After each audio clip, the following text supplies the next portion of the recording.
High বন্ধুরা, আজকে দুপুরে রান্না বান্নাটা এখন দেখাচ্ছি কেন আজকে বন্ধুরা টাইম পাইনি। মেয়েকে নিয়ে এই মাত্র স্কুল থেকে ঢুকলাম, 5:20 ঢুকলাম। তাই কী রান্না করি দেখাচ্ছি বন্ধুরা। এই যে গাঠি কচু দিয়ে রুই মাছ, আর হচ্ছে বন্ধুরা পুঁই শাক করেছি বন্ধুরা, আর হচ্ছে ভাত তাজকাটা খেলাম না বন্ধুরা। তারপরে এনেছি আর দুটো জিনিস এনেছি বন্ধুরা, তোমাদেরকে দেখাচ্ছি। খারাপও মল থেকে কেনাকাটা করেছি বন্ধুরা। এই যে আমার জন্য 3খানা কুর্তি কিনেছি। কুর্তিগুলো কেমন কালার, কেমন ভালো লাগছে না সেটা জানাবার। এই একটা বন্ধুরা, এই একটা,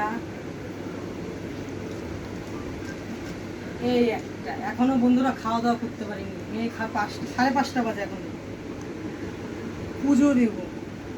এই 3টে কুর্তি কেমন লাগলো বন্ধুরা তোমরা কমেন্টে জানাবা। সুতির পুরো টাটা বন্ধুরা।